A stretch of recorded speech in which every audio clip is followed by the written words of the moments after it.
세상에 세월이 참 빠릅니다. 전 세계를 경악해 했던 그 사건 벌써 20년이 훌쩍 지났습니다. 장윤미 변호사님. 그렇습니다. 현지 시간으로 9월 11일 미국 전역에서 9.11 테러 20주기 행사가 열렸습니다.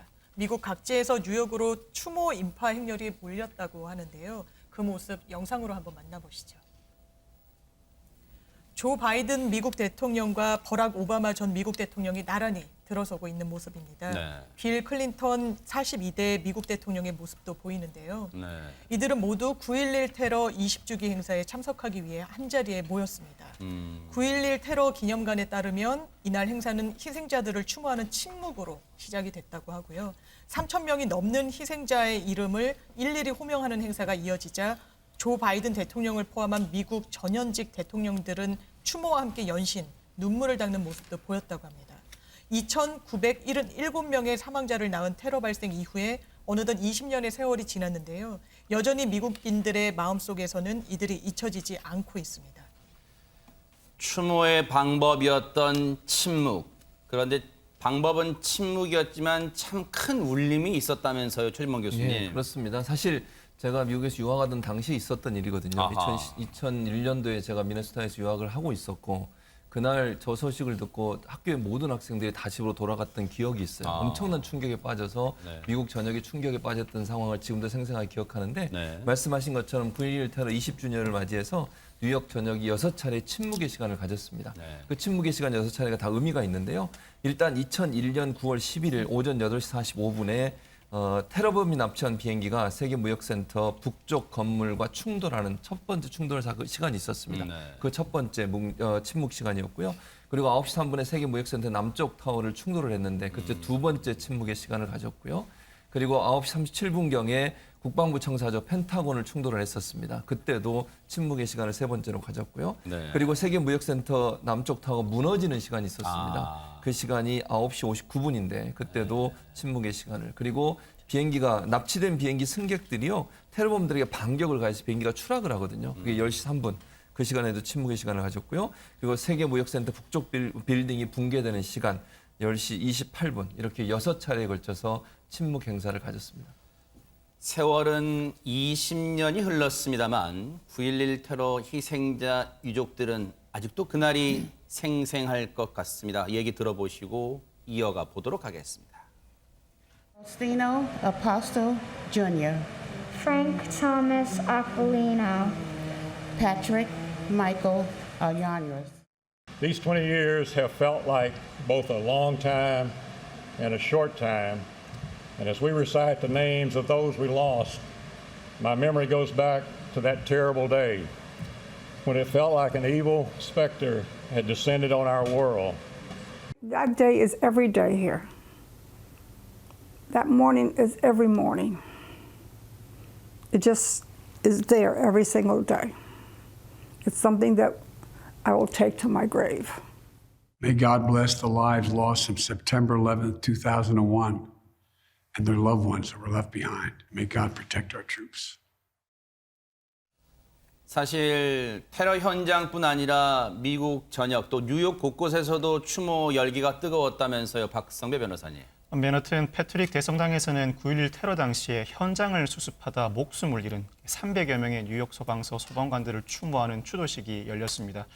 이 합창 단원들이 Amazing Grace를 부르자 유족들과 현직 소방관들 서로 끌어안고 눈물을 흘리는 모습을 보이기도 했습니다. 이 세계무역센터 부지 인근의 커피 전문 매장에서도 한 점원이 30초간 침묵을 하자고 소리 지르자 모든 고객들이 눈을 감고 침묵에 동참하기도 했습니다. 네. 앞서도 잠깐 영상으로 보셨습니다마는 추모 행사에는 미국의 전현직 대통령들도 참석을 했죠. 박상희 소장님. 네, 지금 현재 대통령인 조 바이든 그리고 전직 대통령인 버락 오바마 그리고 빌 클린턴 대통령이 참여를 했습니다. 물론 영부인도 같이 참여를 했습니다. 네. 가슴에는 파란 리본을 달았고요.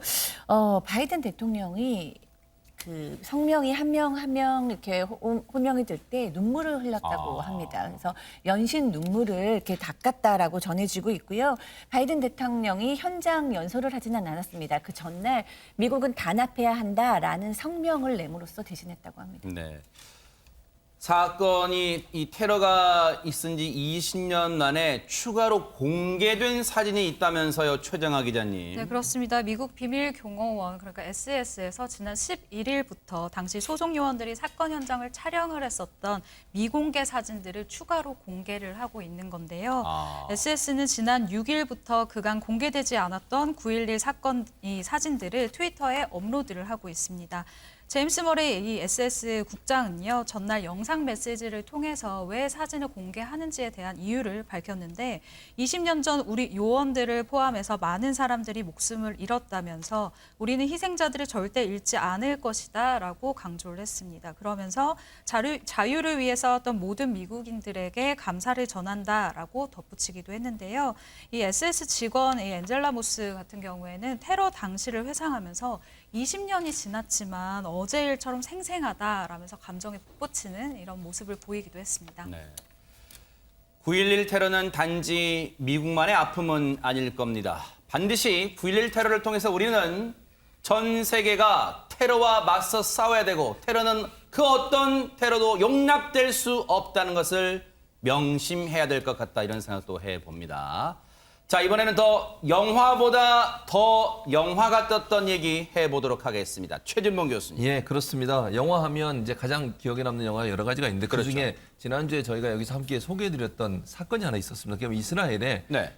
그 탈옥을 했던 사건이 맞아요. 있었어요. 네네. 그게 이제 길보아 교도소라고 하는 곳인데 이곳에 네. 팔레스타인 6명의 무기수들이 있었는데 이분들이 지금 사진에 나오는 왼쪽의 사진은 사실 쇼생크 탈출의 한 장면입니다. 유명한 영화죠. 네. 예, 숟가락 하나로 터널을 뚫어서 감옥을 맞아요. 탈출한 건데 실제로 현실 이스라엘판 쇼생크 탈출이 일어나게 된 거죠. 아하. 그러니까 녹슨 숟가락을 통해서 저기 보이는 저 구멍, 아주 조그만 구멍을 뚫어서 한 명 정도 통과할 수 있는 저 구멍으로 6명이 탈출한 겁니다. 아하. 팔레스타인 무기수 6명이 탈출을 했고요. 네. 그리고 이제 이 사람들이 사라지고 나서 결국 당국에서는 특수부대 요원들을 총동원해서 저 사람들을 쫓고 있는 상황이고요. 네. 모두 6명 모두가 한 방에서 수감돼 있었던 사람이고 이 중에 어허. 4명은 종신형을 받은 아이고. 것으로 알려지고 있습니다.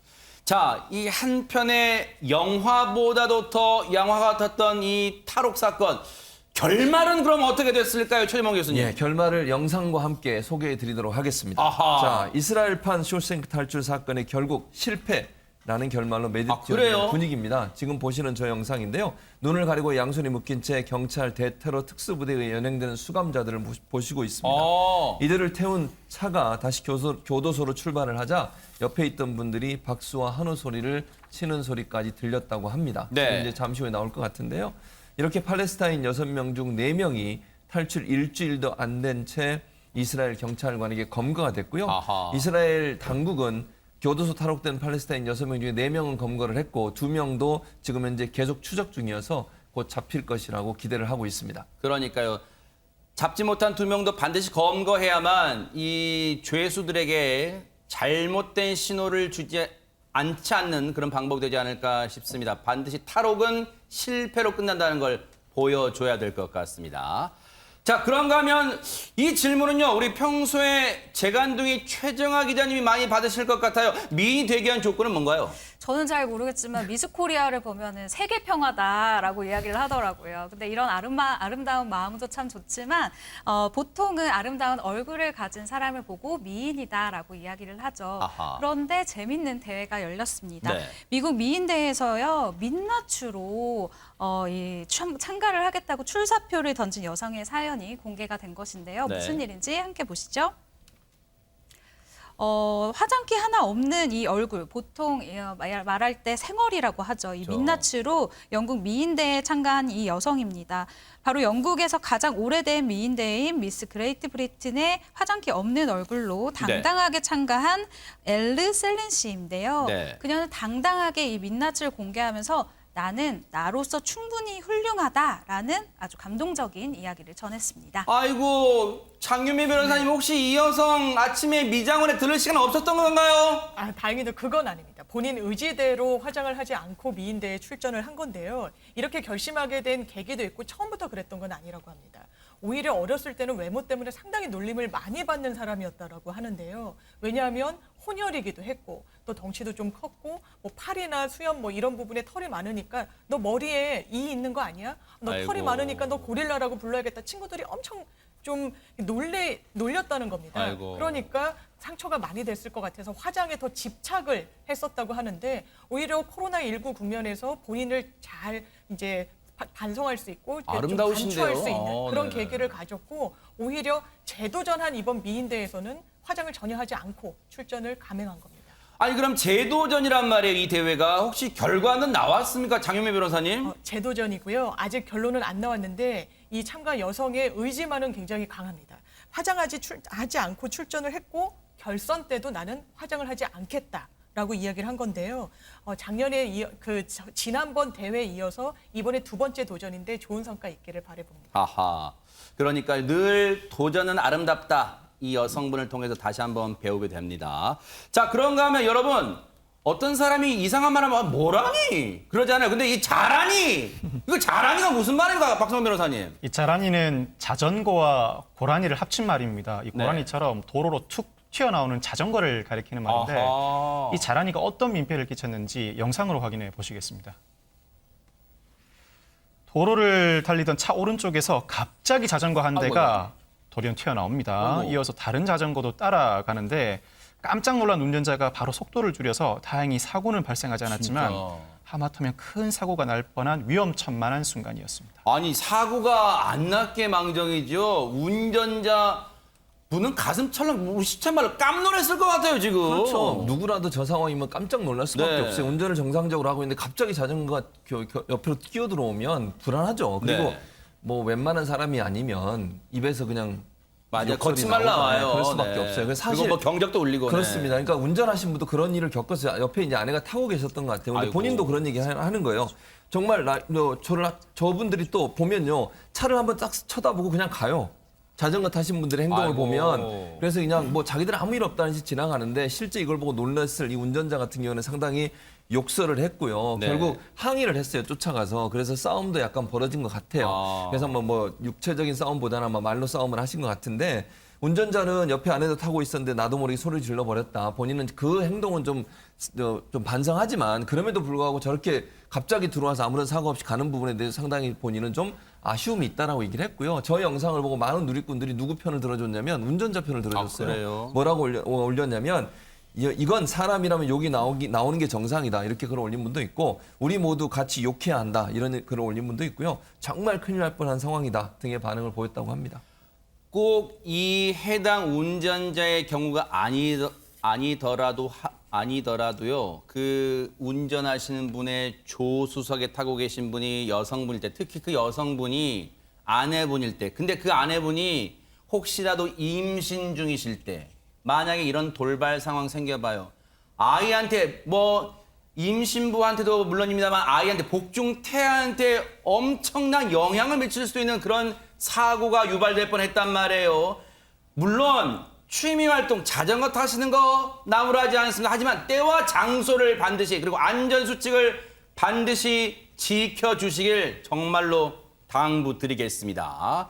자, 크리켓 경기 아실 거예요. 크리켓 경기장에서 돌발 상황이 생겼다고 합니다. 최정아 기자님. 네, 아일랜드 여자 크리켓 중경을 쓴 경기 중에 초대받지 않은 선수가 경기장에 난입을 하는 상황이 벌어졌습니다. 어떤 상황일까요? 영상으로 함께 보시죠. 붉은 유니폼을 입은 선수가 힘껏 공을 던지자 타자가 가볍게 이렇게 받아쳤고요. 이어서 수비수가 굴러가는 공을 잡아대는 이 순간 목줄을 맨 강아지가 경기장에 뛰어들었습니다.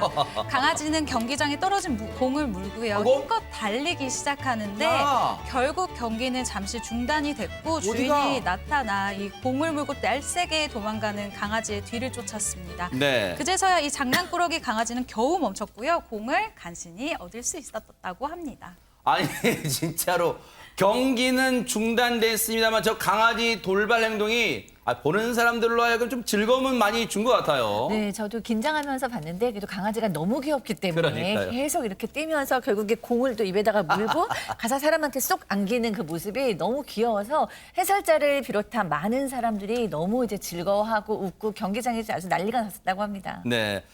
경기장에서 예측할 수 없는 게 근데 사실 경기 결과만 있는 건 아닌 것 같습니다. 최재범 교수님. 그렇습니다. 현지 시간으로 지난 11일 마이애미 한 풋볼 경기장에서 있었던 일인데요.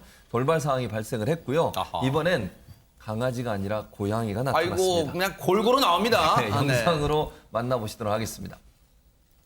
네, 지금 영상을 보시면 고양이 한 마리가 경기장 지붕 위 현수막 위에 위태롭게 매달려 있는 걸 보실 수 있을 겁니다. 어머. 발톱 하나로 간신히 몸을 지탱하고 있는 고양이. 세상에. 여러 사람들이 경기도 뒷전으로 하고 고양이를 구조하기 위해 몰려들었습니다. 아이고. 하지만 힘에 부친 고양이가 결국 아래로 추락을 했고요.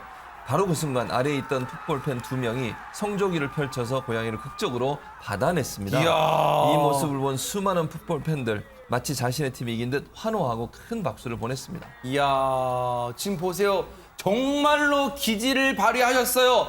아니, 성적이 한 나라의 국기가 이제 대단한 일을 한 겁니다. 정혜민 변호사님. 네, 국기가 정말 생명을 살린 건데요. 이렇게 정말 순발력을 발휘한 부부가 있습니다. 크레이그 킴벌리 크로머 부부가 바로 이 고양이의 목숨을 살린 건데요. 네. 왜 이 고양이가 이렇게 높은 곳에 대롱대롱 매달렸게 됐는지 그 이유에 대해서는 아직 뭐 밝혀진 바는 없다라고 하는데요. 일단 무사하게 구조가 돼서 너무 다행이라고 합니다. 그리고 이 부부가 이렇게 이야기를 합니다. 성조기를 펼쳐서 인생에서 처음으로 성공적인 캐치를 했다. 이렇게 좀 기발한 소회를 밝히기도 했습니다. 네.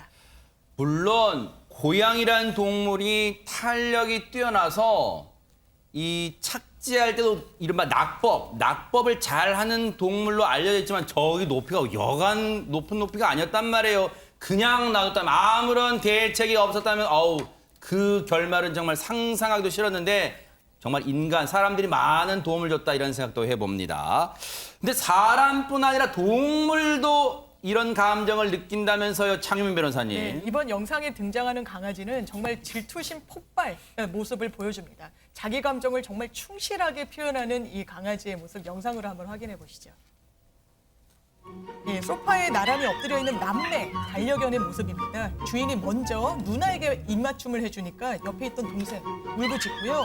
근데 순서가 상당히 중요한 것 같습니다. 이번에는 누나보다 본인에게 먼저 입맞춤을 해주니까요. 연속으로 더 많이 해주는 모습 보이시죠? 이제 화가 좀 풀린 것 같습니다. 야. 이 귀여운 질투 보는 이들의 미소를 자아냈습니다.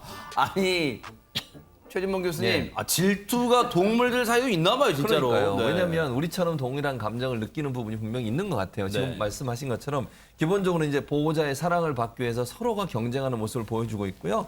반려견의 질투가 이렇게 화제가 되면서 이 영상 같은 경우에 조회수가 무려 1,500만 회 이상을 기록을 했다고요. 그러니까 얼마나 귀엽고 또 우리가 느끼는 일반적인 감정과 비슷한 감정을 느끼는 반려견들의 모습을 보면서 아마 감동을 한 것 같고요. 이를 본 누리꾼들이 이런 글도 올려놨습니다. 막내의 귀여운 어리광이다. 이런 글도 올려주셨고 두 자녀를 키우는 엄마라면 충분히 공감할 수 있는 모습이다. 이런 글도 올려주셨습니다. 야, 근데 이 주인 바짝 곁에 있는 누나는요, 오로지 이 주인의 뽀뽀는 관심 없고 카메라만 응시하고 있어요. 나중에 연예견이 될 것 같다 이런 생각도 해봅니다. 그런가 하면요, 여자의 촉은 무섭다고 하지만요, 동물의 촉도 무시 못한다고 합니다. 최정화 기자님. 네, 주인이 임신을 하면 동물들이 본능적으로 알아차린다는 말이 있는데요. 이것에 증거가 될 만한 영상을 준비해봤습니다. 함께 보시죠. 여성의 배에 코를 딱 붙이고는 가만히 배를 내려다보고 있는 말의 모습을 보고 계십니다. 네. 조용히 눈을 깜빡깜빡하면서 배에서 코를 떼지 않고 있는 이 말의 모습에서 뭐랄까 저는 경건함마저도 느껴지는데요. 임신한 주인의 배에서 떠나지 않는 이 말, 이렇게 매일 주인의 배에 코를 맞대고요. 태아와 교감을 한다고 합니다. 정말 사랑스럽고 듬직한 모습이네요. 진짜 저 말의 속마음은 우리가 알 길은 없습니다만 그냥 보여지는 영상의 모습에서는 진짜 복중 태아와 자신의 주인의 소중한 생명이니까 그 생명과도 교감을 나누는 것 같다 이런 생각도 해봅니다. 네, 실제로 동물 행동학 전문가에 따르면 이렇게 동물의 주인이 임신한 것을 알아챌 수 있다라고 합니다. 그래요? 왜냐하면 동물은 후각도 예민하고 시각도 예민하고 또 굉장히 예리한 관찰력이 있대요. 그래서 사람들의 감정 변화도 캐치해낼 수가 있고 그러다 보니까 임신한 주인의 상태도 알 수가 있다고 하는데요. 영상에서 보면 정말로 이 배에다가 몇 분씩이나 놓고 이렇게 배에다가 코를 갖다 대고 또 배가 이렇게 남았는지를 확인하는 모습도 보인다고 하니까 이 정도 되면 진짜 교감을 하는 말이다 이런 생각이 드네요. 그러니까요. 동물들도 어쨌든 인간과 동물이나 매한 가지로 생명의 소중함도 분명 느끼지 않나 그런 생각도 해봅니다. 뭔가 좀 경건함이 느껴지는 그런 영상이었습니다. 주말을 지나면서 코로나 상황은 좀 어떻게 됐을까요? 최정아 기자님. 네, 코로나19 신규 확진자 수가 1,433명을 기록했습니다. 주말 동안 검사 수가 이제 아무래도 줄어들다 보니 전날에 비해 300명 가량 확진자가 감소한 수치이기는 하나 일주일 전의 수치를 보면 절대 안심할 수가 없습니다. 지난 6일보다는 소폭 늘었는데요. 지난 6일에 1,375명이니까 좀 늘어나고 있는 추세라고 볼 수가 있네요. 네. 여전히 수도권이 많은가요? 어떻습니까? 압도적이다라고 할 수가 있는데요. 오늘 신규 확진자의 이 감염 경로를 보시면요. 국내 발생이 1,409명이고요. 해외 유입이 24명입니다. 이 중에 수도권의 수치가 무려 78.1%, 아이고. 1,100명인데요. 서울이 554명, 그리고 경기가 395명, 그리고 인천이 151명입니다. 네. 앞서 이 확진자 현황 꺾은선 그래프 좀 보여주세요. 앞서 이제 우리가 꺾은선 그래프를 봤을 때 참 기가 막히게 W자 형태였잖아요. 근데 지금 보세요. 1,433까지 내려왔다가 또 걱정되는 건 다시 올라갈까 봐 우상향으로. 그런데 지금 제일 좋은 건 저 1,433 이후에 쭉쭉쭉쭉쭉 떨어지면 얼마나 좋겠어요. 더 다시 반등하는 일은 없어야겠는데 그러려면 백신 접종도 중요할 것 같습니다. 장윤민 변호사님. 그렇습니다. 지금까지 백신 접종률 추이 살펴보면요. 오늘 0시 기준 코로나19 백신 1차 접종을 마친 인구가 64.6%로 집계가 됐습니다. 3,315만 명 이상이 1차 접종을 마친 거고요. 또 2차 접종까지 모두 마친 접종 완료자 같은 경우에는 39.1%, 그러니까 2,006만 명 이상이 2차까지 접종을 완료했습니다. 네. 이 같은 추세로라면 정부가 애초에 목표로 내세웠던 추석 전 인구 70% 1차 접종, 이 목표를 아마 무난하게 달성하지 않을까 싶습니다. 그러다 보니까 박상희 소장님 오늘부터 추석 특별 방역 대책이 시작됐다면서요? 네, 그렇습니다. 오늘부터입니다. 추석 특별 방역 대책이 이제 시작이 되는데요.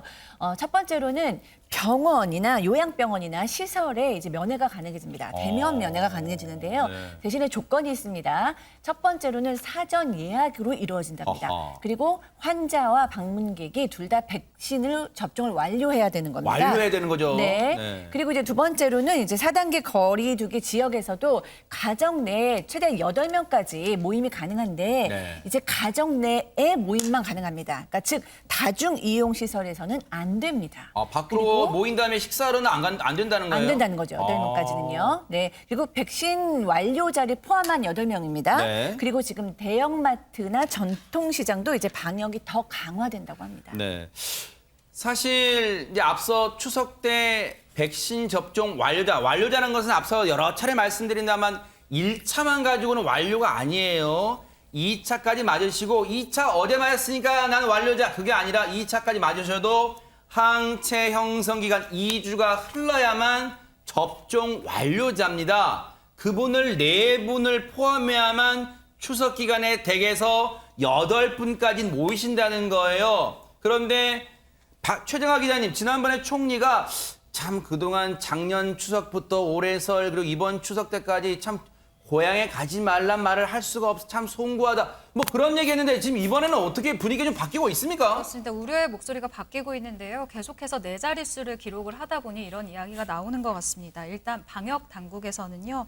수도권 상황이 아무래도 좀 많이 불안정한 데다가 감염 규모가 크고 확산하는 경향이 있다. 추석 이후 이동 여가를 걱정하고 있다라고 얘기를 했고요. 네. 계속 반복해 말하지만 고령의 부모님이 예방 접종을 하지 않은 경우, 완료하지 않은 경우에는 이번 추석에 방문 자제를 강력하게 권고한다라고 알렸습니다.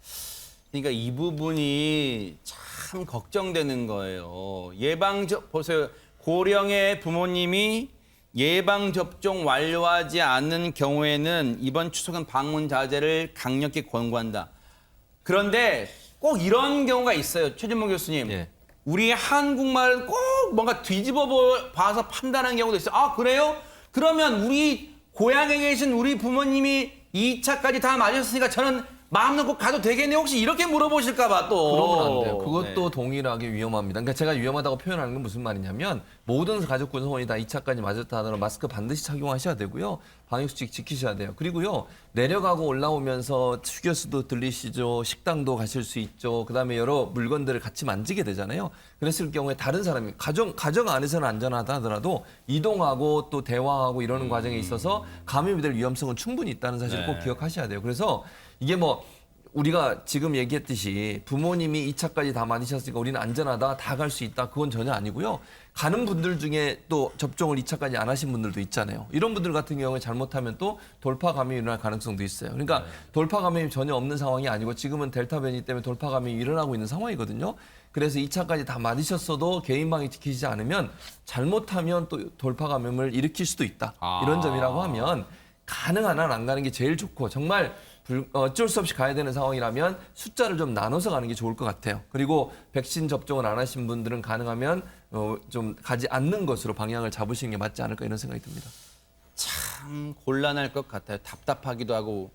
이 형제가 많은 집안은 아버지 어머니 그러면 이번에는 형네 부분만 가고 우리는 내년 설에 갈게요. 이럴 수도 없잖아요. 그러니까 이게 참 뭔가 부모님들은 아들, 딸들 더 나아가 손자, 손녀들도 보고 싶은 마음이 있는데 참 지금 고심이 클 것 같습니다. 그런데 요즘 식당에 가보신 분들 중에 이런 장면 경험하신 분들 계실까요? 박선배 변호사님. 지난 6일부터 수도권 식당, 카페에서는 백신 인센티브가 적용되고 있습니다. 그렇죠. 백신 접종 완료자가 포함되면 6인까지 모임이 가능한 것인데 네. 이 구체적인 사실관계를 모르는 일부 손님들이 아니 우리는 2인만 된다더니 저쪽은 왜 6인을 받느냐며 항의하는 일이 종종 벌어진다고 합니다. 이 자영업자들 입장에서는 매번 손님들에게 설명하기도 어렵고 직원들끼리 테이블 구분을 쉽게 하기 위해서 안내판을 구입하거나 직접 제작하고 있다고 합니다. 이 온라인 쇼핑몰에서도 안내판을 판매하고 있고 일부 지자체에서는 이 안내판을 직접 만들어 교부하고 있다고 합니다. 아하, 지금 이런 거예요, 세상에. 백신 접종 완료자 포함 테이블이라고 써 있죠. 그러니까 이곳은 왜 저희가 6명을 앉히냐면 백신을 맞으신 분이 4분이 포함되신 겁니다라고 알려주는 거. 오죽하면 저러겠어요. 곳곳에 다툼도 나고 분쟁도 나니까 지금 업주분 입장에서 나름대로 아이디어를 내신 거예요. 앞서 말씀드렸지만 6시 이후에는 백신을 안 맞으신 분들만 식당과 카페를 찾으실 경우에는 2분만 들어가시는 거예요. 그런데 6분이 가신다는 것은 6분 중에 4분은 백신 접종 2차까지 완료하신 분이잖아요. 근데 그것도 모르고 아니 저기는 6명, 우리 2명이고 뭐야 이거? 차별하는 거예요? 우리도 6인분 먹을 수 있어? 막 이렇게 할 건데 지금 뭐 그렇게 많이 먹고 차이가 아니란 말이에요. 백신 접종을 완료하신 경우에만 6시 이후에 4분 포함한 6인이 되는 거지 그걸 가지고 업주분한테 타박을 하면 안 된다는 걸 또 여실히 보여드리는 겁니다. 반드시 백신 접종 완료된 분만 포함된 게 6인이라는 거 다툼 오해 소지 없길 바랍니다. 그런가 하면 다들 이렇게 고생하고 있는데 꼭 얌체 같은 행동하는 사람들이 있어요. 최재명 교수님. 그렇습니다. 지금 추석을 앞두고서 연일 확진자가 계속 뭐 4자릿수를 기록하고 있어서 걱정이 많잖아요. 이런데 늘 뉴스파이터에서 문제 있는 가게들 다 지적하는데 그럼에도 불구하고 또 있어요. 얌체족들. 그러니까 몰래 숨어서 변경해서 이런 일이 있는데 네. 거제도에서 있었던 일에 건물 위에 창고를 개조해서 거기서 술을 판 거예요. 또 몰래. 그런 일이 있었는데 그거 영상으로 저희가 함께 소개해 드리도록 하겠습니다. 네. 예. 지금 보시면 불 꺼진 복도 한편의 창고 문을 보실 수 있습니다. 소방대원들이 매달려 문을 떼어내고 있는 장면인데요. 숨어있던 손님들이 깜깜한 방 속에서 모습을 드러내기 시작합니다. 어머. 예. 창고라고 끝까지 문을 열어주지 않던 업주는 거칠게 대원들을 막아서기도 했었고요. 아이고. 이곳은 술과 안주를 팔면서 카드 게임을 할 수 있는 이른바 홀덤펍이라고 하죠. 4층에서 원래 홀덤펍을 운영하던 이 업체. 그런데 문을 닫아야 되는 오후 10시가 되면 밤 10시가 지나면 이 옥상에 있는 창고로 손님을 안내해서 영업을 계속한 것으로 확인이 됐고요. 당국은 이날 손님 12명과 업주를 집합금지 위반 명령으로 입건했습니다. 저런 머리를 다른 쪽에 썼으면 정말 더 큰 훌륭한 결과를 낳았을 텐데 아니 그런데 이런 식의 운영, 변칙 운영, 불법 영업하는 데가 한두 군데가 아니라면서요, 박성배 변호사님. 이 경남경찰청이 최근 일주일간 지자체와 함께 유흥시설 308곳을 점검한 결과 방역수칙을 위반한 홀덤펍 등 10곳이 적발되었다고 합니다. 이 방역수칙을 위반할 경우 업체뿐만 아니라 손님도 최대 300만 원의 벌금을 부담할 수 있습니다. 아유, 정말 이제 왜 이럽니까? 이렇게까지 꼭 해야겠습니까? 다른 사람들이 힘 빠지게요. 그런데 세상에 한쪽에서는 가슴 아픈 얘기도 들려옵니다. 장윤미 변호사님. 그렇습니다. 지금 코로나19 국면에서 제일 힘드신 분들이 바로 자영업자 분들이실 텐데요. 23년 동안 맥주집을 운영했던 한 사장님이 정말 극단적인 선택을 한 것으로 알려져서 정말 아유. 안타까움을 주고 있습니다. 50대 자영업자 A씨 얘기인데요. 네. 99년도부터 서울 마포에서 맥주집을 운영하신 분이라고 하고요. 네. 식당과 일식 주점까지 한 식당 4곳을 운영을 했는데 지난 7일 자택인 원룸에서 숨진 채 발견이 됐습니다. 현재 경찰은 어떤 타살 흔적, 타살 정황은 확인되지 않고 있다라고 해서 극단적인 선택을 한 쪽에 무게를 두고 있는 그런 상황입니다. 네. 아니 식당을 4곳을 운영할 정도로 사업이 잘 되셨던 분이 왜 하루아침에 이런 안타까운 선택을 하셨던 걸까요? 최진봉 교수님. 코로나19 때문입니다. 그전까지만 해도 전혀 문제가 없었어요. 사업이 잘 되고 있었고 4곳까지 확장할 정도로 사업이 점점점 잘 되고 있었는데 코로나19가 오면서 타격을 입기 시작합니다. 처음 2년 전 코로나19 시작되면서 그의 삶이 완전히 바뀌게 됐는데요. 매출이 절반 이상으로 줄어들게 됐고요. 시간이 지나면서 3분의 1로 줄어들고요. 그 뒤에 하루 10만 원 아래로 매상이 나오는 거예요. 아이고. 그러니까 매출이 10만 원밖에 안 되니까 운영이 전혀 안 되는 상황이었고요. 그리고 나 정부가 영업 제한 조치를 좀 더 강화했잖아요. 그때부터는 거의 손님이 뚝 끊기는 일까지 벌어지게 됐습니다. 이분 같은 경우에 100석 규모의 가게 한 곳만 남겨놓고 나머지 3곳은 다 문을 닫았고요. 아우 세상에 4곳까지 잘 곳 나가던 있었는데. 분이 예, 그렇습니다. 그리고 이 월세가요 1,000만 원이래요. 그것도 100석 아우. 있는 규모에 있는 이 그 가게도 맥주집이요? 1,000만 원이고 직원 월급을 도저히 감당할 수 없게 된 거예요. 근데 이분이 너무 안타까운 게 뭐냐면 마지막 이제 안타까운 선택을 하기 전에 마지막으로 이 직원들에게 남은 월급을 주기 위해서 본인 원룸을 뺐고요. 아이고. 그리고 나서 모자란 돈은 지인에게 또 빌렸어요. 아이고. 그래 그 돈 마련해가지고 월급을 다 지급하고 그리고 본인이 안타까운 선택을 한 거예요. 이분이 숨진 이후 휴대전화에는요 채권을 요구하는 글들, 집을 비워달라는 문자 메시지가 많이 남아 있어서 사람들을 안타깝게 했다고 합니다.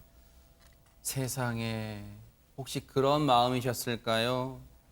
모자란 부분, 그러니까 원룸까지 처분하고 그 돈으로 직원들 월급 밀리지 않기 위해서 다 월급 주고 혹시 모자란 부분 지인들한테 빌려서 줬다 그랬잖아요. 지인들은 그래도 이해할 거란 마음이 있으셨을지도 모르겠지만 어쨌든 그 마음이었을 것 같아요. 직원들한테 월급은 다 주고 싶었던 마음 같아요. 세상에 이분의 빈소에는 추모의 발길이 끊이지 않고 있다면서요, 박상희 네, 소장님. 그렇습니다. 특히 같이 일했던 직원들의 발길이 끊이지 않고 아이고. 있다고 합니다. 그러니까 이분이 어떤 분이었는지를 드러내고 있는데요.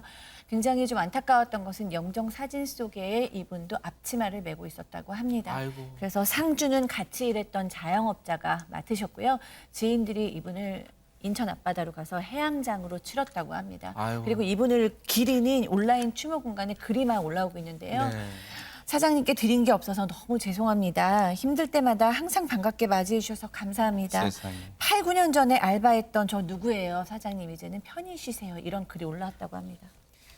그런데 참 이게 전국적으로 그럴 거 아니에요. 뭐 서울 수도권만 힘든 게 아니라 전남 여수에서도 비슷한 일이 벌어졌다면서요, 박성배 변호사님. 어제 오전 11시 40분경 전남 여수의 치킨집 사장 B 씨가 숨진 채 발견됐습니다. B 씨가 유서를 남겼습니다. 이 유서에는 경제적으로 힘들다, 부모님께 죄송하다 등의 내용이 담겨 있습니다. 너무너무 가슴 아픕니다. 진짜 코로나가 원망스럽고요.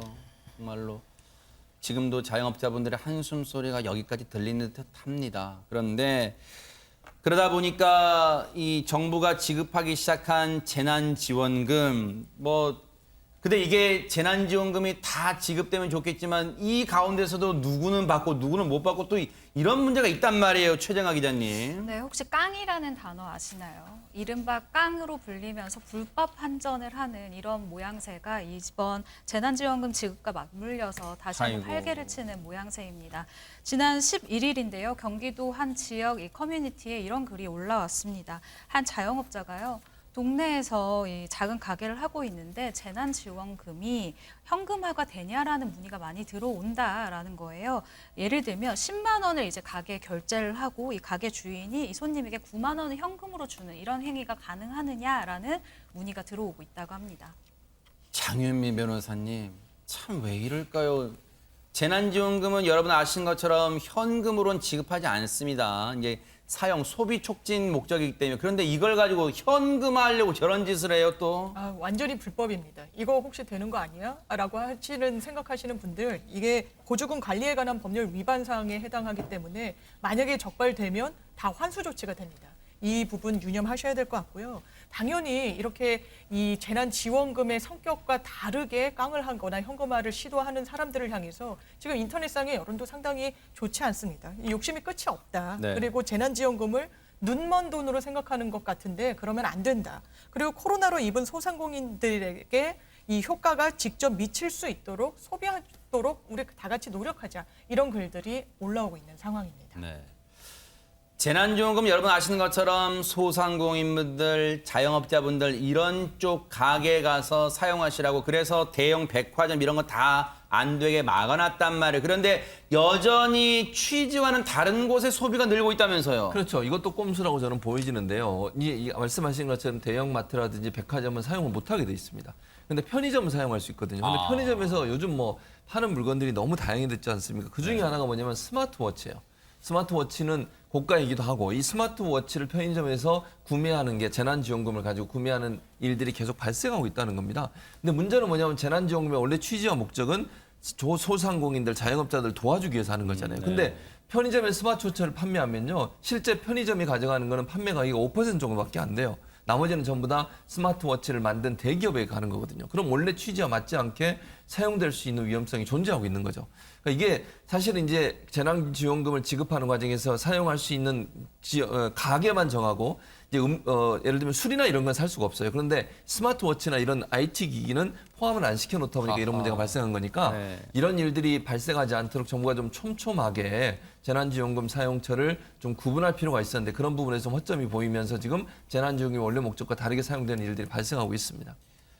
나한테 할당된, 나한테 지급된 국민지원금, 재난지원금 가지고 내가 내 멋대로 쓰는데 무슨 참견이냐 하실 수도 있어요. 그런데 조금만 더 한 번 더 생각해서 재난지원금, 국민지원금의 지급 목적과 취지를 조금 생각해 주셨으면 하는 간절한 바람입니다. 같이 더불어 잘 살아야죠.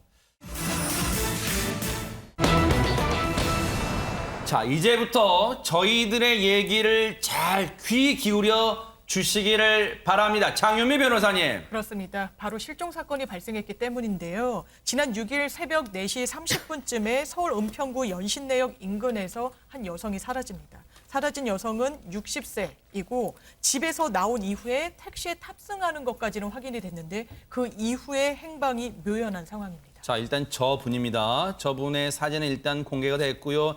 택시를 타셨어요. 서울 은평구 연신내역 근처에서 택시를 탔는데 실종이 됐어요. 이제 행방을 알 수가 없다는 거예요. 그런데 택시를 타고 어디로 이동했는지는 혹시 파악이 됐습니까? 박성배 변호사님. 이 여성이 연신내역 5번 출구에서 300m 떨어진 지점에서 택시에 탑승을 합니다. 그리고 이 택시는 국파발역 인근으로 향하는데 그 이후로 행방이 묘연합니다. 정확한 하차 장소도 아직까지 파악되지 않고 있습니다. 이 택시가 여성을 태우기 전 어떤 이동 경로를 거쳐왔는지도 아직 확인되지 못하고 있습니다. 지금 하차 장소를 정확히 알 수 없다. 그렇다면 결제도 혹시 카드가 아닌 현금으로 결제가 됐는지는 모르겠습니다. 어쨌든 지금 또 이 부분도 아직은 오리무중이에요. 그런데 당시의 모습이 담긴 탑승과 하차 모습 등이 담긴 CCTV는 없을까요, 최정아 기자님? 있습니다. 지난 6일이죠. 월요일 새벽 4시 30분에 서울 은평구의 한 CCTV에서 모습이 찍혔는데요. 그 영상 함께 보시죠. 60세 여성 이연남 씨가 자택을 빠져나와 골목길을 이렇게 걷다가 횡단보도가 보이시죠? 이 네. 횡단보도에서 택시에 탑승을 하고 있습니다. 네네. 이 해당 장소는요, 서울 은평구에 위치한 한 도로인데요. 연신내역 5번 출구에서 약 300m 정도 떨어진 지역입니다. 네. 이연남 씨를 태운 택시는요, 연신내역 교차로에서 좌회전을 하며 서행을 하더니 구파발역 이 방면으로 진행을 하고 있는 모습인데요. 아하. 이후에 이 씨의 행방이 현재까지 묘연한 상태입니다. 글쎄요, 그나마 다행인 것은 새벽 시간에 나와서 택시를 잡는 모습까지는 찍혔는데 구파발역까지는 향한 이후에 구파발역 인근에서 하차하는 모습 등은 아직까지는 찍힌 영상이 확보가 되지 않은 것 같습니다. 가족분들 지금 얼마나 지금 애가 타실까요? 얘기 들어보시고 이어가 보도록 하겠습니다.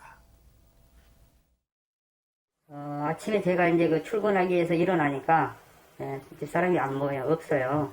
계속 통화를 하고 저녁에 퇴근할 때까지도 안 들어와서 좀 기다려보자. 저녁에 들어올 수도 있으니까. 근데 이제 12시가 돼도 안 들어와서 이제 바로 119에 신고를 했죠.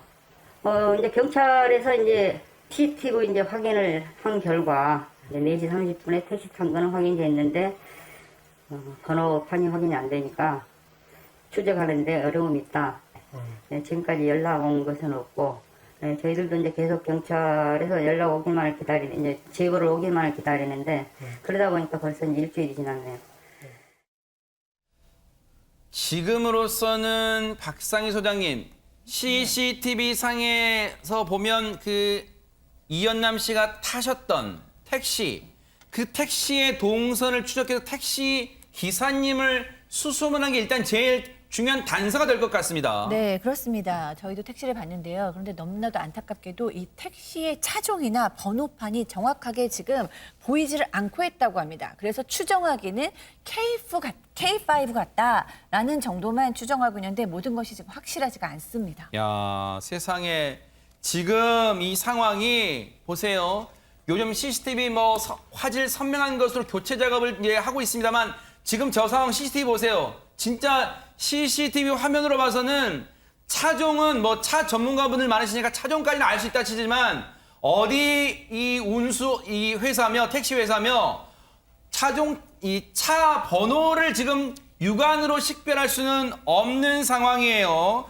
그런데 최재문 교수님, 예. 일단은 지푸라기라도 잡고 싶은 심정 아니겠어요? 가족분들 입장에서는. 그렇죠. 예. 일단은 이 방송을 보고 계신 전국의 시청자분들에게 당시에 이연남 씨 지금 행방이 묘연한 지 일주일이 넘었어요. 8일째입니다. 당시에 어떤 옷을 입고 가셨으면 인상착의 좀 말씀해 주세요. 예, 제가 알려드리겠습니다. 시청자 여러분들이 꼭 관심 가지시고 비슷한 인상착의를 가지신 분을 보신다면 바로 경찰에 신고해 주시기 바라겠고요. 신체 정보를 먼저 말씀드리면 키가 156cm이고요. 몸무게는 58kg이라고 알려지고 있습니다. 헤어스타일은 검은색의 반곱슬이고요. 단발머리신데 파마를 한 상태는 아니고요. 네. 근데 이제 실종될 당시의 상의는 흰색 반소매 티셔츠를 입고 계셨고 하의는 회색 여름용 긴 바지를 입고 계셨어요. 신발은 검은색 엔사 신발, 흰색 밑창을 갖고 있는 신발이고요. 휴대전화를 가지고 있지 않았고 아하. 현금 약 2만 원만 소지하고 있었어요. 저 부분도 사실은 일주일 동안 지금 못 찾고 있기 때문에 상당히 어려운 상황에 빠졌을 가능성도 우리가 예견해 볼 수 있을 것 같습니다. 지금 보세요. 저 왼쪽에 있는 사진. 아마 이제 가족분들이나 이제 가족분들과 찍었던 사진일 것 같아요. 가족분들 제공했을 사진일 가능성이 큰데 저 사진에 있는 머리 모양과 CCTV상에 찍혔던 저 뒷모습 머리 모양이 일단은 크게 차이는 없는 것으로 추정돼요. 왜냐하면 현재 상황 보면요. 크게 다르진 않죠. 단발에 가까운 머리 스타일입니다. 그런데 보세요. 지금도 이 사진도 아마 가족분이 제공하셨을 거로 보입니다. 크게 머리 모양은 변동이 없을 것으로 보여지면 저때는 아마 이제 날씨가 추웠을 때 모습 같고요. 그런데 앞서도 말씀드렸지만 이연남 씨가 휴대전화를 가지고 있지 않은 상황에서 이 집을 나섰기 때문에 앞서 위치 추적도 어려움이 있고 그리고 카드도 가지고 있지 않았던 것으로 추정이 돼요. 왜냐하면 카드를 가지고 왔다면 택시 결제 때 카드를 이용했다면 위치 등이 나올 수 있었을 텐데 장윤 변호사님 네. 휴대전화가 없기 때문에 일단은 좀 어려움이 더 큰 것 같습니다. 그렇습니다. 여러 가지로 좀 추적을 하기에는 난항을 겪는 요소들을 많이 갖고 있는데 또 한 가지 어려운 점이 이번에 실종된 이현남 씨가 15년 전부터 정신질환을 앓고 있다고 이 가족들이 알려온 부분이 있습니다. 아하. 이 가족분들에 따르면 평소에도 혼잣말을 하면서 같은 장소를 돌아다니거나 침을 뱉는 증상 등을 많이 자주 보여왔다고 하고요. 또 누군가 자기를 해치러 온다는 피해망상 증세가 평소에 있었다고 합니다. 그래서 과거에도 몇 차례 집을 나간 적도 있다는 것이 가족들의 지금 설명입니다. 이렇게 이현남 씨가 몸이 조금 불편하신 부분이 있으시기 때문에 가족분들의 걱정이 더 클 수밖에 없을 것 같은데요. 가족분들 얘기 마저 들어보시고 이어가 보도록 하겠습니다. 아픈 지는 한 15년 됐습니다. 15년 됐고 이제 몇 번 이제 집을 나간 적이 있어요. 피해망상이 좀 있거든요. 집에서도 누강시 자기를 해치러 온다.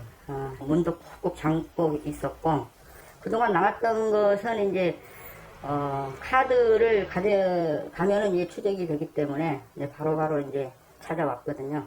카드 엄마가 하는 행동이 마스크를 벗고 그 하수구에 침을 뱉거나 약간 웅얼웅얼 거리면서 같은 장소를 돌아다닌다거나 그런 행동을 많이 하거든요.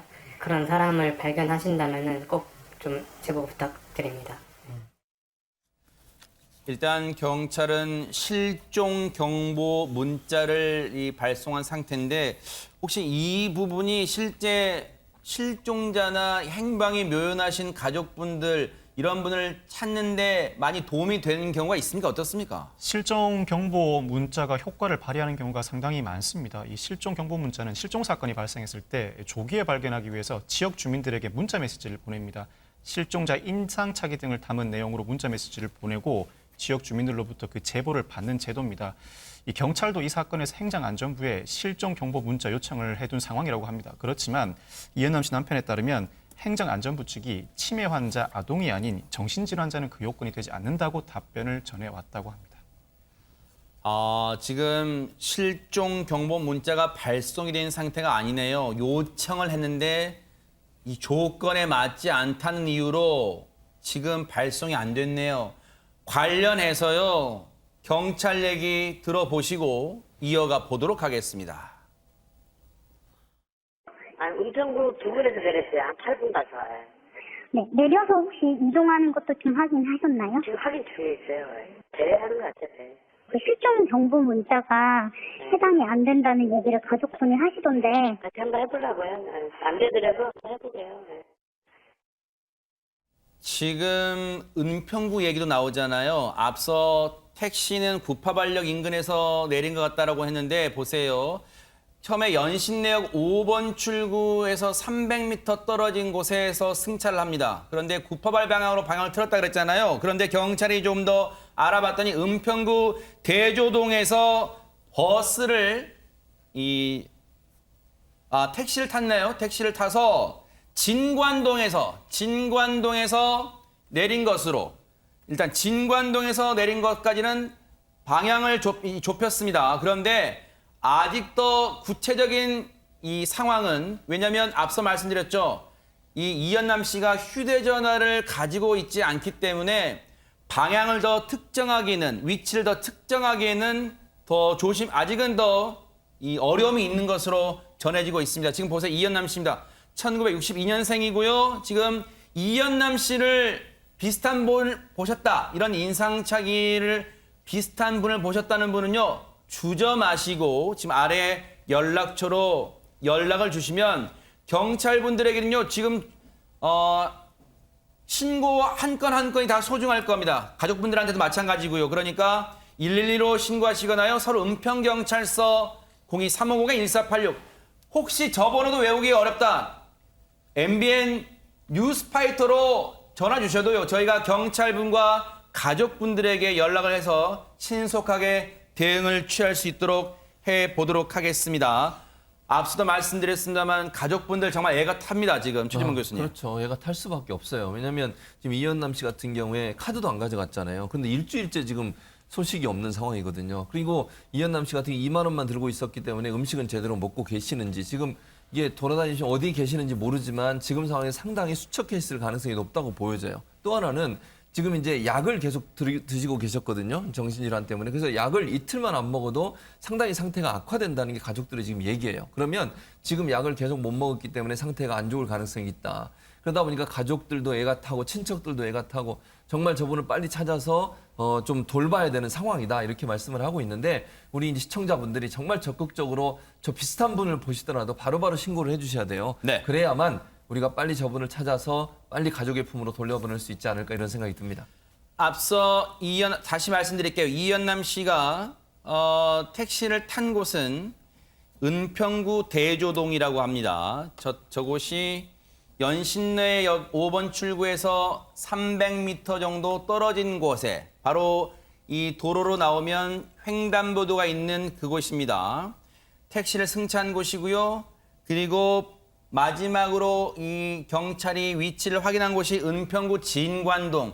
아마 일부 CCTV는 파악을 한 것 같아요. 왜냐하면 앞서 경찰 얘기가 이 택시에서 내려서 주변을 배회하는 것까지는 파악이 됐다는 거예요. 그런데 지금 꼬리에 꼬리를 물고 CCTV를 보고는 있겠지만 아마 부분 단절돼서 이 위치상 단절이 돼서 계속해서 이 동선을 이어가는 데는 어려움이 있는 것 같습니다. 하지만 경찰이 계속해서 집념을 가지고 관심 있게 지금 행방을 찾고 있으니까요. 반드시 이 방송 끝나고도 반드시 좋은 소식이 들려올 거라고 믿습니다. 이현남 씨를 찾는데 시청자 여러분들도 관심을 계속해서 가져주시기를 당부드리겠습니다. 자, 며칠간 택시기사님들을 진짜 긴장하게 만든 일이 있었다고 합니다. 최정아 기자님. 네, 지난 7월 충주 지역에서 심야 시간대에 택시 손님을 태웠었던 택시 기사분들이요. 은행에서 난처한 일을 겪었습니다. 현금 5만 원권을 은행에 입금을 하려고 하니까 전부 다 실패를 한 거예요. 왜 그렇냐라고 물어봤더니 이 냈었던 지폐가 위조 지폐였다고 합니다. 허허. 여러 명의 택시 기사들이 비슷한 시기에 같은 일을 겪었고 경찰에 여러 건의 신고가 접수된 상황입니다. 지금 보세요. 지난 7월인데 벌써 2달 정도 훌쩍 지났어요. 저 택시 내부에 블랙박스에 찍혔나 보는 돈 지불한 손님. 저 손님이 5만 원권을 건네는데 택시기사님이 이제 건네받는 상황이에요. 최진문 교수님 지금 때가 어느 때인데 요즘 같은 때도 위조 지폐가 얘기가 있어요. 그러니까요. 그러니까 신고를 받은 경찰이 조사를 해보니까 기가 막힌 일들이 또 속속 드러나고 있습니다. 영상으로 소개해드리도록 하겠습니다. 자, 위조 지폐를 사용한 남성, 택시를 타고 기본 요금 거리만큼만 간 후에요. 위조 지폐를 지불하고 거스름돈을 받아서 현금화하려고 했던 것으로 보여집니다. 직접 위조 지폐를 만드는 모습이 CCTV에 고스란히 담겼습니다. 범인은요, PC방에서 컬러 복사기로 5만 원권을 복사한 후에요. 그리고 나서 지폐 앞 뒷면을 복사해 풀로 붙이는 방식으로 24장의 위조 지폐를 만들었다고 합니다. 그중에 18장을 택시나 편의점, 목욕탕 등 일상생활을 하는 가운데 사용한 것으로 드러났습니다. 어처구니가 없습니다. 위조한 지폐, 언뜻 생각하면 굉장히 조악할 것 같은데 근데 이게 이 실제 지폐와 구별을 못했을까요? 경찰 얘기 들어보시고 이어가 보도록 하겠습니다. 조금 조잡한 수준이었었어요. 질기나 촉감 이런 걸로 봤을 때는 바로 이게 좀 정상적인 건 아니다라고 아마 인식을 했었을 건데 피해자분들이 대부분 택시기사이다 보니까 심야 시간에 택시 안에서 어두운 곳에서 지폐를 식별하기는 좀 어려운 부분이 있어서 또 피해자가 지폐 일부를 헌돈처럼 보이게끔 그런 방식도 또 써가지고 택시기사분들한테 전달을 해주다 보니까 기사분들이 그거를 쉽게 식별을 못했던 것 같습니다. 세상에 이 위조 지폐범들이 나름 참말로 머리를 굴린 것 같아요. 헌돈처럼 보이게 한다는 것은 몇 번을 꼬깃꼬깃 접었다는 거 아니에요. 그리고 좀 허름하게. 그러면 촉감으로 봤을 때는 이게 이 신권인지 모르니까 이건 5만 원권이나 5만 원권인가라는 착각을 불러일으켰을 것 같은데 이걸 다 어디다 쓰려고 했을까요? 근데 잡히긴 잡혔습니까? 장윤 변호사님? 일단 신고를 접수한 경찰이 탐문 수사에 나섰는데요. 경찰의 레이더망에 범인으로 추정되는 남성이 포착이 됐습니다. 한번 영상으로 그 상황 살펴보시죠. 예, 경찰이 화폐 위조범으로 추정되는 남성이 들어간 노래방으로 따라 들어가는 모습입니다. 그리고 그곳에서 바로 긴급 체포가 이루어지는데요. 아주 술판을 벌였네요. 네, 경찰에 딱 걸린 이 남성, 처음에는 범행을 부인하는 그런 모습입니다. 하지만 택시 내부의 CCTV 등 여러 증거들을 제시하니 더 이상 발뺌을 하지 못했습니다. 아하. 저렇게 대담한 범행을 벌이고도 아주 노래방에서 술판을 벌였습니다. 자, 저 범인의 체포 과정에 대해서 좀 들어보시고 이어가 보도록 하겠습니다. 택시를 이용하면서 하차 지점이 중복되는 부분이 있었어요. 그 주변 하차 지점 인근에 있는 편의점을 수사를 하면서 이제 그 인상착의를 어느 정도 이제 특정을 했어요. 그래서 신체 부분에 있는 뭐 문신이라든지 이제 탐문 수사를 하던 중에 공교롭게 저희 수사관하고 마주치게 됐어요. 그래서 인상착의가 좀 동일해서 이행을 하면서 노래방으로 들어가는 걸 확인을 했고 그래서 우연찮게 이제 발견을 하면서 이제 긴급 체포를 하게 된 겁니다. 꼬리가 길면 밟혀요. 그런데 박상윤 선장님 정말 경찰의 집념이 지금 체포했어요. 네, 그렇습니다. 직업이 없는 상태였다고 합니다. 그래서 생활비가 필요했다라고 얘기하는데 현장에 같이 있던 삼촌이 계셨다고 하네요. 굉장히 그 나머지 지폐를 다 찢으면서 굉장히 혼냈다고 전해지고 있습니다. 24장을 만들었는데 다행히 사용한 것, 아직 안 사용한 것 전량 회수됐다고 전해지고 있습니다. 네, 지폐 위조. 우리가 언뜻 생각해도 상당히 무거운 죄일 것 같은데요, 박성배 변호사님. 피의자는 지난 7월 검찰에 송치된 이후에 현재 재판을 받고 있습니다. 이 통화 위조는 문서 위조와도 또 다른 차원입니다. 법정형이 무기 또는 2년 이상의 징역으로 상당히 무겁습니다. 이 통화 위조는 조금이라도 방치할 경우 국가 경제의 근간이 흔들릴 수 있기 때문에 상당히 무겁게 처벌하는데 이 사건의 경우에는 적지 않은 통화를 위조했고 실제 사용까지 한 상황이기 때문에 이 행위 자체만으로도 징역 2에서 3년의 실형은 선고될 것으로 예상됩니다. 24장을 위조인데 18장 썼대요. 진짜 이거 다 뭐 택시기사님들이나 이런 어려운 데 가서 어렵게 지금 생활하시는 분들 그 장소가 썼잖아요. 진짜 남의 눈에 피눈물 나게 한 사람, 이 사람들 정말 법의 무거운 심판 받기를 지켜보도록 하겠습니다.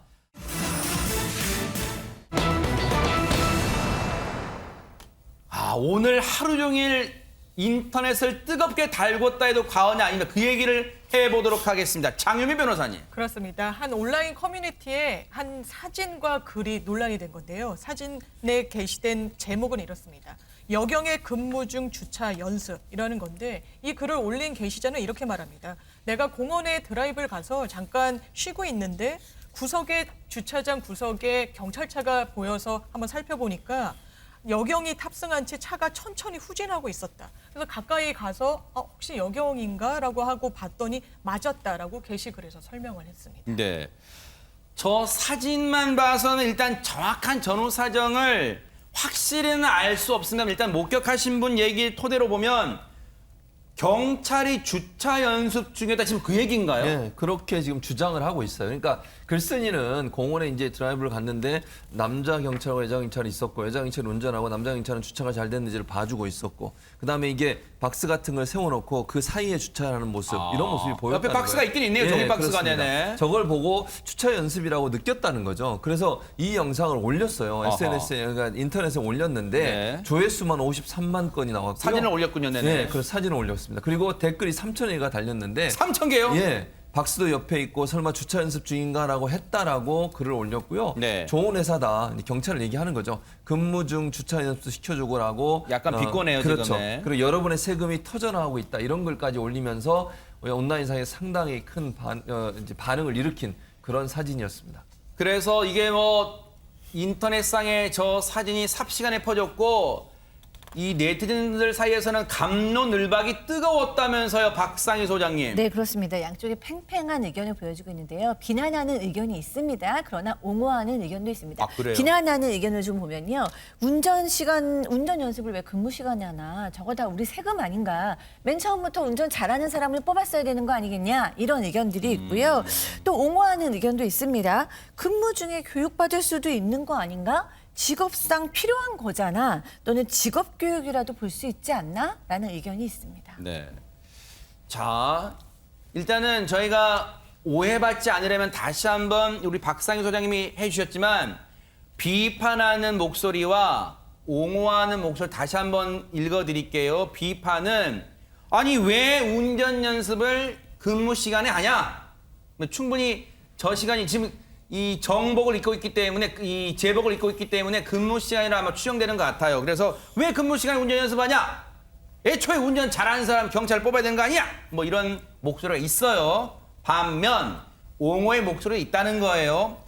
아니 근무 중 교육받는 게 그렇게 손가락질 받을 일입니까? 그리고 경찰도 범인 쫓을 때 운전을 해야 되니까 직업상 필요한 거고 그러면 직업교육이라고 볼 수 있지 않겠느냐? 이런 의견이 있다는 거예요.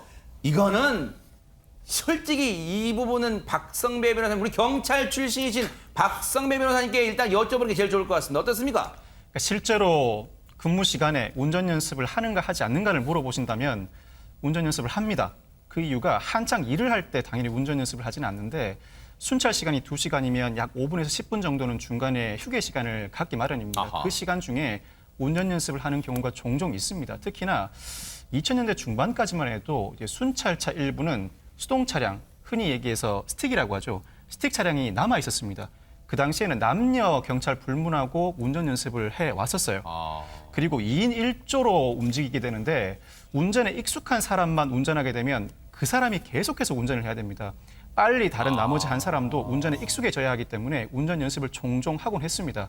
이 사안은 실제 경찰관들은 크게 비판하지 않을 것 같은데 공무원을 바라보는 국민들 시각에서는 일부 비판적인 시각이 존재할 수 있을 것 같습니다.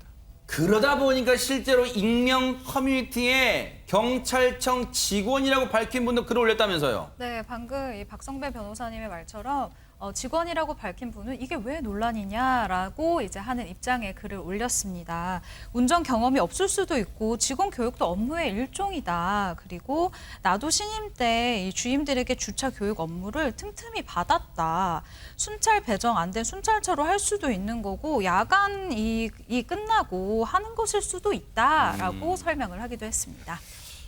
글쎄 이제 저 모습이 야간 업무 끝나고 하는 건지는 모르겠어요. 왜냐하면 근무복을 입고 있으니까 어쨌든. 그런데 한편에서는 그럼에도 꼭 운전 연습을 그럼 순찰차로 해야 되나? 저 순찰차가 비상시에 범인 잡으러 가야 될지도 모르는데 아마 이제 그런 얘기 나오는 것 같아요. 그렇죠. 그러니까 이제 연습을 하는 건 뭐 이해하겠다. 예컨대 쉬는 시간에 연습하는 건 뭐 그럴 수도 있다고 볼 수 있는데 그러면 왜 국민 세금으로 기름 넣고 운행하고 있는 경찰차를 가지고 연습하느냐 이런 얘기를 하는 거예요. 그래서 개인 시간을 활용해서 순찰차로 연습하는지 모르겠다고 얘기하면서 공무 차량으로 연습할 게 아니고 운전학원 가서 연수받으면 된다라고 지적하는 목소리가 있는가 하면요. 네. 반면에 그러면 이제 집에 차가 없으면 순경도 못하냐 이런 이제 반론도 있고 모든 공무원이 그 공무 수행에 숙달된 사람은 없을 것 같은데 그냥 격려해주면 안 됩니까? 라고 반발하는 분들도 있고요. 네. 순찰차 운전이면 업무이고 업무 숙달을 위한 지도는 맞다고 본다. 전후 사정도 없이 사진만 가지고 과도하게 비난하는 것은 좀 지나치다.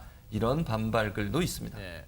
혹시 박성배 변호사님 순찰차가 일반 차량하고 좀 다른 이 특히 운전 연습을 해야 되는 이유가 혹시 있을 수 있나요? 어떻습니까? 일반 차와 크게 다르지는 않습니다. 사실 경찰 채용 시에 운전면허 취득 자체는 요건으로 요구합니다만 운전면허만 취득하고 운전하지 않는 사람들도 얼마든지 있을 수가 있죠. 특히나 개인차로 연습을 하지 왜 순찰차로 연습을 하는가라고 반문하실 수 있겠습니다만 집에 차가 없을 수도 있고요. 있다고 하더라도 업무용 차량에 익숙해질 만한 시간은 충분히 확보되어야 합니다. 그리고 개인차는 회사와 집에만 주차를 하는 반면에 순찰차는 상상하지 못한 기상천외한 장소에 주차를 해야 하는 상황이 벌어지기 마련입니다. 물론 업무에 지장을 줘서는 안 되겠습니다만 틈틈이 시간을 내 연습하는 것 자체를 크게 비판할 사안은 아니라고 생각합니다. 네. 어쨌든 이 논란이 엉뚱한 논란으로 번지진 않기는 또 기대해 보도록 하겠습니다. 자, 오늘날 미용실에 초대받지 않은 손님이 오면서 뭔가 인생이 꼬이게 됐다는데요. 최정아 기자님, 무슨 일입니까? 그렇습니다. 2019년 초인데요. 한 종교단체 소속 여성 2명이 서울에 있는 미용실에 방문을 하게 됩니다. 그런데 이 여성 신도 2명이요. 길거리 포교를 주로 했었던 여성 신도들인데 미용실 주인에게 접근을 한 이 여성 신도들이 이런 이야기를 합니다. 꿈에 당신 가게 앞에 업보가 많이 쌓인 것을 봤다. 이 조상의 업보가 많아서 천도를 못하고 있다. 조상이 복을 줘야 하는데 업보가 많아서 이 병으로 인한 재난이 몰려올 것이다. 라고 이야기를 했다고 합니다. 하하, 저런 경험 한두 번쯤 해보신 것 같아요. 길거리 가다가요, 박상희 소장님. 네, 그렇습니다. 그러니까 조상의 업보가 많아서 당신이 이렇게 힘들고 앞으로도 더 힘들어질 것이다 라는 얘기를 들으니까 이 미용실 원장은 좀 겁이 났어요. 그래서 내가 사실은 인생의 역경이 너무 많았다. 이혼을 하고서 혼자서 생계를 꾸리기 위해서 이런 일을 했는데 지금 여러 가지 일들이 잘 안 되고 나는 우울증이다 라고 얘기를 한 거예요. 그랬더니 여성들이 뭐라고 했겠냐면은 치성을 드려야 된다. 치성을 드리려면 조상님께 제사상을 올려야 되고 제사상을 올리려면 돈이 필요하다. 근데 그 돈을 아까워하지 말아라.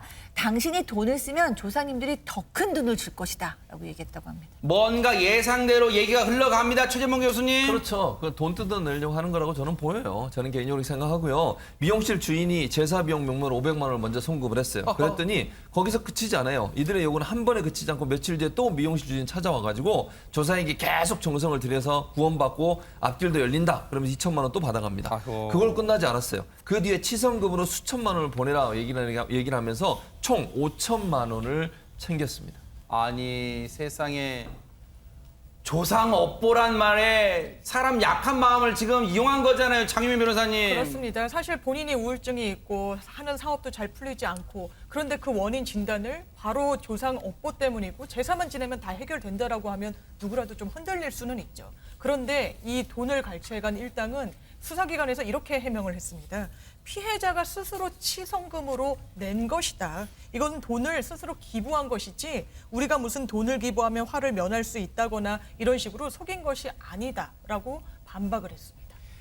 이게 우리 속담에 잘 되면 제 탓, 잘못되면 조상 탓, 이 속담 그대로 이용한 거잖아요. 박성매 변호사님, 이거 사기잖아요, 완전히. 여성 신도들은 미용실 주인으로부터 받은 돈을 종교재단에 전달했다고 합니다. 이 두 사람이 직접 돈을 취득한 것은 아니지만 1, 2심 모두 사기죄를 인정했습니다. 1심은 조상업보와 기도 사이의 관련성을 인정하기 어렵다. 미용실 주인이 돈을 냈지만 긍정적인 변화가 없다고 판시했습니다. 2심도 미용실 주인에게 오로지 불행만을 고지하고 겁을 줬다. 전 재산에 가까운 돈을 송금하기에 죄질이 나쁘다고 판시하면서 60대 여성 신도에게는 징역 10월에 집행유예 2년, 40대 여성 신도에게는 징역 6월에 집행유예 1년을 선고했습니다. 지금 이 시간에 이런 방법으로 접근하는 사람이 있을 거란 말이에요. 당연히 있을 수 있어요. 길거리에서 우연히 가다가 보고 무한히 겹쳤습니다. 걱정 있으시다. 이렇게 접근하는 분들이 있습니다. 조심하셔야 됩니다. 이런 분들이 접근해서 이런 나쁜 행동을 할 수 있다는 점 꼭 기억하시고요. 그런 말에 속지 마시고 자기 인생은 본인이 개척해 나가시면 되는 겁니다. 절대로 우한히 겹쳤고 조상이 어떻다 이렇다 얘기하는 거 속지 마시기 바랍니다. 걱정 있을 때는 뉴스파이터와 함께해서 스트레스 날리는 게 제일 최상입니다.